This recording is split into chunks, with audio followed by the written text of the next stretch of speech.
Hello, hola, today is my 8th nugget. I am going to be talking about the miracles of producing with an ultra low budget. I founded an LLC, a limited liability company, and I call it Audacity Films, like with odd, anyways, just to have more credibility when approaching the vendors. Founding a production company, an LLC, is not very expensive. What is very costly is to have an insurance. Why do you need insurance? Well, you need insurance to secure the equipment, secure your people if something happens, and also the locations. The problem with insurance is that when I started looking the prices here in LA, the prices were ranging from $3,000 to $6,000.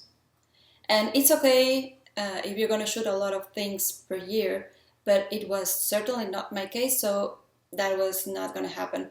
There are also people that rent their own insurance, but they ask about $500 a day. Usually they ask for an executive producer credit, and on top of that, well, of course, if something happens, it's still your liability. When doing the budget, I realized that what was going to cost me the most was the equipment, the locations, and the post-production. So here's how I dealt with it. In terms of equipment, I only interviewed DPs that would include in their rates their own equipment. Yes. And after interviewing about 10 candidates, I ended up winning the lottery, and I ended up choosing the one that not only gave me the best rate, but with whom I had the most creative connection. And on top of that, he spoke Spanish. I allocated 30% of the budget to the post-production, even if I knew that I was going to do the whole editing, which saves a lot of money. I still had to pay for the composer, the color corrector, and for the animated logo. And as far as the locations, I just shot guerrilla style. So I had like 8 main locations, and I managed to shoot on all of them without insurance, except for one. And here's how I did it. For the apartment, I just shot on my little studio.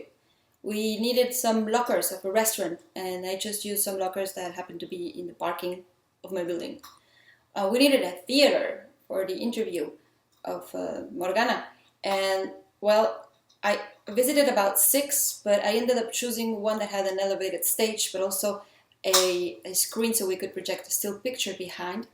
We needed a hotel room, very important, and after visiting about 20, I ended up choosing one that was very close to the airport because it was a semi-pension. So the rooms would be very, very far away from the front desk, and also there was going to be a lot of parkings for the crew. We needed a luxurious hotel lobby, and that I visited a lot, but I also ended up choosing one that would have a space far away from the front desk and far away from the bar, so we could steal the shot. And we also used happy hour to shoot, so we could use all the patrons as free background. We needed also a trapeze school. That was easy. There are very few trapeze schools. I chose one that is on the Pier of Santa Monica because of the value, visual value. And it was easy. I just paid for the class for my actor and pretended to take pictures because the camera with which we shot looks like a photography camera. An art gallery, that was complicated, but after visiting a lot, I chose one that had a very, very low surveillance and no cameras. And the most difficult and the only one that I could not shot without insurance and the most expensive was an airplane mock-up. What? Well, here is how I think that the power of intention can make a huge difference. I have been going to that location for several times. Yeah, I've been taking pictures and trying to get the quotes down and down and down and down. But anyhow, in one of those visits, I finally got to coincide with the owner. And it was really rare because the owner is super busy and he travels all over the world. He's a very fine gentleman.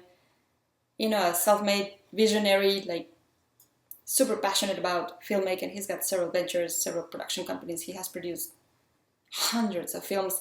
Anyways, so I jumped into the occasion and I introduced myself, and as soon as he heard my accent, he said, "Where are you from?" And so I explained, "Well, I am Mexican, but I have this weird accent because I lived in France, blah blah blah." And so we ended up connecting because he also speaks French. So long story short, that day I sent him a very thankful and thoughtful email, and he answered back. And I was very surprised because he's a very busy man, and he was in China. And so I was here, freaking out in LA, and he was in China, and I still managed to connect with him. And I, I truly bombarded him. Poor guy. I started sharing with him all my fears, my doubts, my little triumphs, and I opened up my heart, and I sent him my budget, and I sent him my shot list, and then I sent him my storyboards. I sent him everything. Like, sir, it's not that I don't want to pay. If I could, I would pay that and more. It's just that I don't have enough money. Can we make an arrangement? Well, all the way from China, he coordinated everything for me. Not only he gave me the biggest cabin, but he arranged for the staff to be there on a weekend. He gave me access to all the props. And on top of that, the arrangement that we made with the insurance, let's say that I could have never afforded.